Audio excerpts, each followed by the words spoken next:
Hello, welcome to GRTV. తెలంగాణలో 420 హామీలను విస్మరించిన Congress party 420 పార్టీగా మారిందని బీఆర్ఎస్ మాజీ ఎమ్మెల్యే గొంగిడి సునీత తీవ్ర విమర్శలు చేశారు.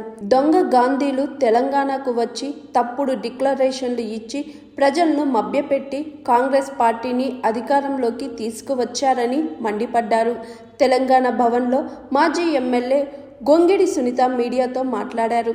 ఈరోజు కాంగ్రెస్ ప్రభుత్వానికి 420 రోజులు నిండాయి.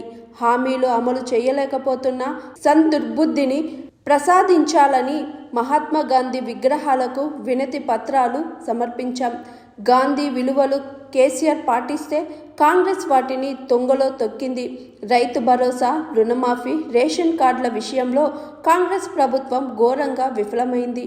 కేసీఆర్పై అబద్ధాలు ప్రచారం చేస్తూ కాంగ్రెస్ నేతలు గ్లోబల్స్ను మించిపోయారు అని గొంగిడి సునీత మండిపడ్డారు. ఏడాదిలోపే 2 లక్షల ఉద్యోగాలు భర్తీ చేస్తామని అశోక్ నగర్లో నిరుద్యోగులకు రాహుల్ గాంధీ హామీ ఇచ్చారు. కనీసం అందులో పావలా వంతు కూడా ఇప్పించలేకపోయారు. కేసీఆర్ దేశంలో ఎక్కడా లేని విధంగా ఉద్యోగాలు ఇచ్చినా కాంగ్రెస్ నేతలు ఉద్యోగాలు ఇవ్వలేదని ప్రచారం చేశారు. గురుకులాల్లో పిల్లలు వసతులు లేకుండా ఇబ్బందులు పడుతున్నా ప్రభుత్వానికి పట్టింపు లేదు. విద్యార్థుల తల్లిదండ్రుల గుండెకోతపై ప్రభుత్వం స్పందించడం లేదు. యూరియా కూడా రైతులు చెప్పులు క్యూలో పెట్టే పరిస్థితి వచ్చింది. రేవంత్ రెడ్డికి మంచి బుద్ధిని ప్రసాదించి హామీలను అమలు చేసేలా చూడాలని జాతిపితను వేడుకుంటున్నామని మాజీ ఎమ్మెల్యే గొంగిడి సునీత పేర్కొన్నారు. ఇప్పటి వరకు 55 మంది పిల్లలు ఈరోజు మరి చావు బారిన పడితే కనీస బాధ్యత కూడా ఈ రేవంత్ రెడ్డి గారు తీసుకోలేకపోతున్నారు. అసలు వారికి పిల్లలు ఉన్నారు, మరి ఎంతమంది తల్లిదండ్రులు కడుపు కోతకు గురవుతున్నారో కూడా అర్థం చేసుకోని పరిస్థితి ఈ ముఖ్యమంత్రి గారిది.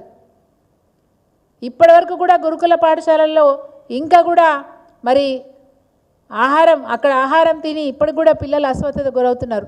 ఈరోజు కూడా మరి ప్రింట్ మీడియాలో మనం చూసినాము స్పష్టంగా, మరి 3 గురుకుల పాఠశాలల్లో పిల్లలు అస్వస్థతకు గురైన మాట కూడా చూసినాం. అంటే ఇంత నిర్లక్ష్యం ఎందుకు అధికారుల మీద చర్యలు తీసుకోరు? ఎందుకు ఇలాంటి తప్పులు జరగకుండా ఫుడ్ పాయిజనింగ్కి గురి కాకుండా విద్యార్థుల మీద ఎందుకు శ్రద్ధ పెట్టదు ఈ ప్రభుత్వం అనే విషయాన్ని మీ దృష్టికి తీసుకొస్తా ఉన్నాను. ఎన్నో ప్రగల్భాలు పలికిన మరి రేవంత్ రెడ్డి గారు మహిళలకు 2500 రూపాయలు మరి తప్పకుండా ఇస్తాము మహాలక్ష్మి పథకం ద్వారా అని చెప్పినారు. కనీసం ఒకప్పుడు కేసీఆర్ గారు బతుకమ్మ పండుగ మన రాష్ట్ర పండుగ అని డిక్లేర్ చేసి మరి బతుకమ్మ పండుగకు ఆడపిల్లలకు కానుకగా చీరలు పంపించేది. ఆయన 2 చీరలు కాదు, ఆయన ఒక్క చీర ఇస్తే నేను 2 చీరలు ఇస్తా అని చెప్పి ప్రగల్భాలు పలికిన రేవంత్ రెడ్డి గారు, 500 ఇస్తా అని చెప్పి ప్రగల్భాలు పలికిన రేవంత్ రెడ్డి గారు అటు మహాలక్ష్మి పథకాన్ని ఎగ్గొట్టడమే కాకుండా మహిళల్ని కూడా అవమానపరిచే పరిస్థితి వచ్చింది.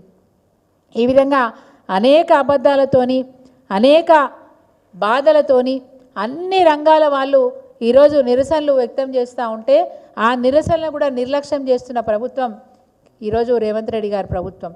ఒకప్పుడు కేసీఆర్ గారు మరి అధికారంలోకి వచ్చినప్పుడు ఒక మంచి మాట చెప్పినారు. మా కళ నీళ్లు, నిధులు, నియామకాలు. ఈ రాష్ట్రానికి నీళ్లు తీసుకొస్తే రాష్ట్రం బాగుపడుతుంది. అట్లా ఆ ఉద్దేశంతోనే అనేక రిజర్వాయర్లు, అనేక ప్రాజెక్టులు, అనేక లిఫ్ట్ ఇరిగేషన్ ప్రాజెక్టులు తీసుకొచ్చి తెలంగాణ రాష్ట్రాన్ని సస్యశ్యామలం చేసే ప్రయత్నం చేసి 80% సఫలీకృతమైనారు.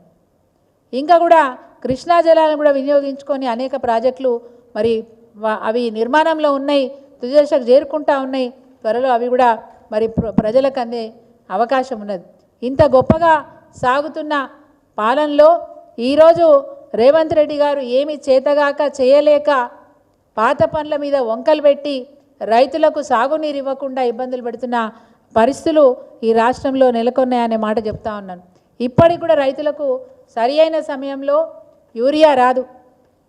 ఇప్పటికీ చెప్పులు మళ్ళా క్యూ లైన్లలో పెట్టి నిల్చునే పరిస్థితి రైతన్నకు వచ్చింది. దురదృష్టం ఏంటంటే మహాత్మా గోసపడుతున్న విషయం ఏంటంటే ఇప్పటికే 410 మంది రైతులు ఆత్మహత్యలు చేసుకున్నారు. ఇది నిజంగా కూడా ఒక విషాదకరమైనటువంటి విషయం. ఈ భారతదేశంలో గొప్పగా దేశానికి అన్నం పెట్టే స్థాయికి ఈ రాష్ట్రం ఎదిగితే మళ్ళీ ఈరోజు ఈ రాష్ట్రాన్ని అధోగతి పాలు చేస్తున్నది ఈ రేవంత్ రెడ్డి గారి ప్రభుత్వం. తప్పకుండా ఈ ప్రభుత్వానికి ముఖ్యంగా కాంగ్రెస్ పార్టీ ముఖ్యమంత్రి రేవంత్ రెడ్డి గారికి సద్బుద్ధిని ఇవ్వాలని చెప్పి మరి మహాత్మా గాంధీ బాపూజీని మేమందరం కూడా వేడుకుంటా ఉన్నాం. మహాత్మా గాంధీ గారు కలలు కన్నా భారతదేశం అంటే ఎలా ఉండాలో వారు కన్నా కళ ఈ కేసీఆర్ గారి పాలనలో ఈ రాష్ట్రం అంత గొప్పగా ఎదిగిందనే చెప్పాలి. అలాంటి రాష్ట్రాన్ని మళ్ళీ విచ్ఛిన్నం చేస్తున్న మరి రేవంత్ రెడ్డి గారికి సద్బుద్ధిని ఇవ్వాలని చెప్పి బాపూజీ గారిని వేడుకుంటూ. Hi, this is Swathi. Like చేయండి, షేర్ చేయండి, కమెంట్ చేయండి అండ్ సబ్స్క్రైబ్ చేయండి GRTV. Hi, this is Monica. Please like, share and subscribe GRTV.